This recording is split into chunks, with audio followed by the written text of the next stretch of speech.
in the company featured. Welcome to this Stockbox interview.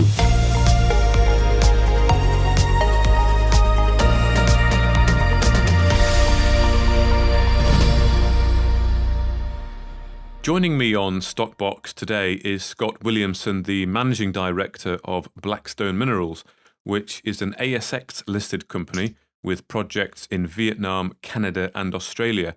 And you state on your website, looking forward, mining green. So Scott, very welcome. How are you?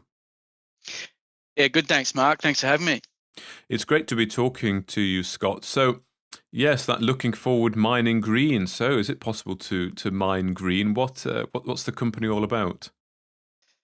Yeah, it's interesting being a mining engineer and talking about mining green. It is a fairly, I suppose, new concept. But what it's all about from our perspective is that we're looking to mine nickel for the electric vehicle, and the electric vehicle manufacturers have made it very clear that we want to be doing it in an environmentally sustainable manner.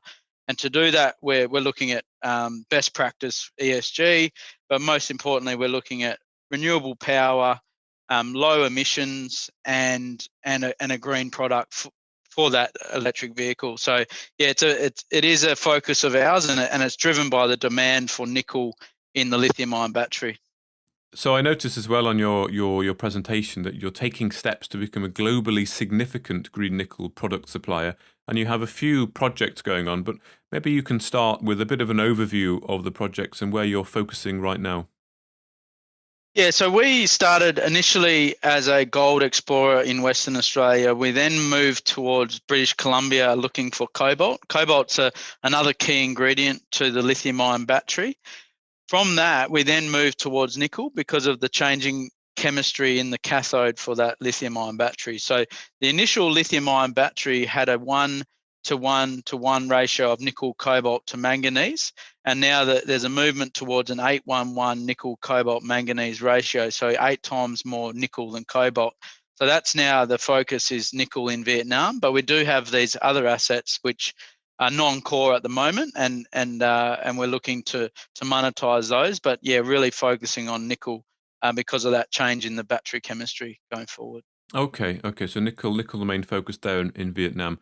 So what can you tell us then about the Vietnam? That's the Ta Coa project, and you've also it's not just a mine, is it? There's a lot more going on there. That's right. So we've got an existing mine. It operated between 2013 and 2016.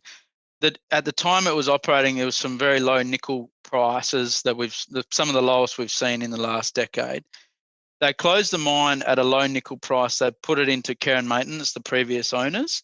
We're now looking to reopen the mine, but this time we're focusing on a downstream product. So we're taking the nickel concentrate and we're converting it into the first stage of the lithium-ion battery, which is called the nickel precursor, which is that NCM 811. So that first stage of the lithium-ion battery is called a precursor product, and we're looking at that NCM 811 product as our final product. So we're looking at a downstream nickel refinery in northern Vietnam associated with the mine.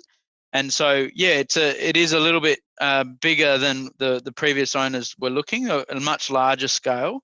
But also we have the ability to bring nickel in from other parts of the world, and using our green infrastructure and our green credentials to upgrade it into that first stage of the battery. So yeah, it's a much larger scale opportunity than the previous owners of this mine.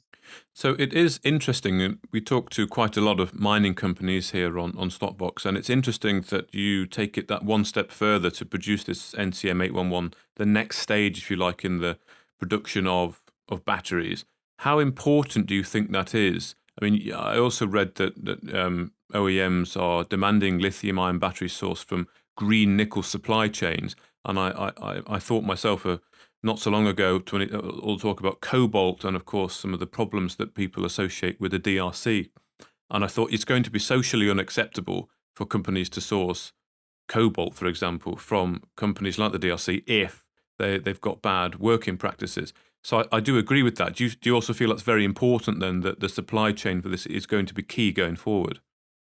Yeah, that's correct. And there's a real security of supply issue. So there's one thing getting hold of nickel, and then there's another thing getting hold of green nickel.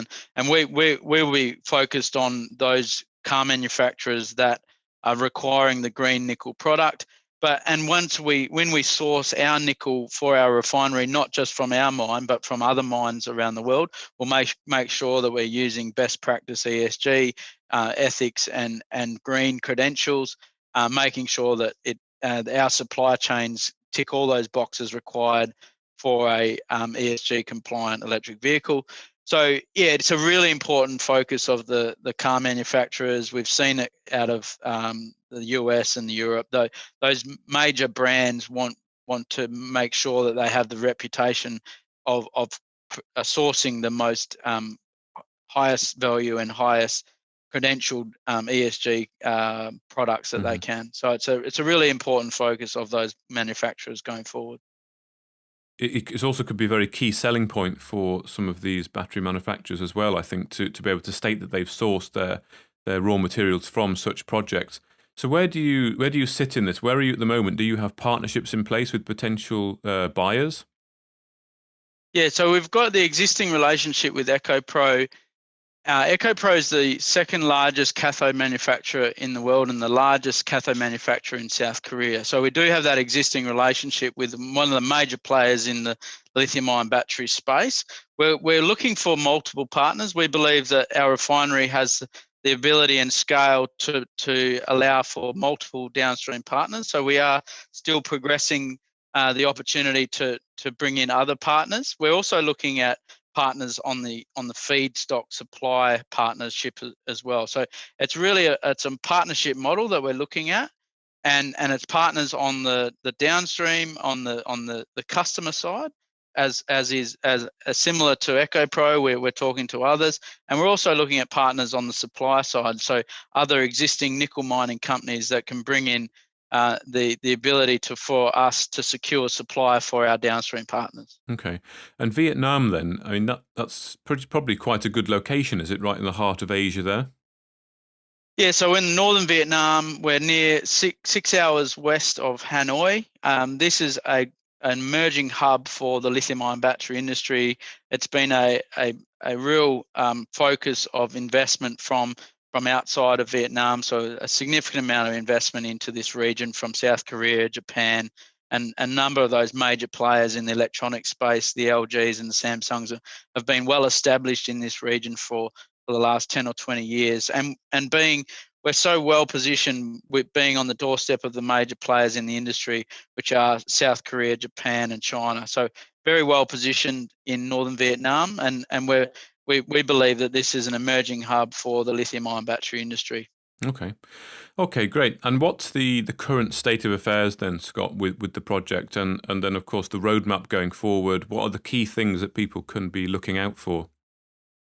Yeah, so in the pre-feasibility study phase, and that'll be a big milestone in the next 3 months. So around June, July, we'll announce our pre-feasibility study, which will be based on our expanded refinery case, and we've given some guidance on that. So we're looking at this expanded case that puts us in a globally significant scale.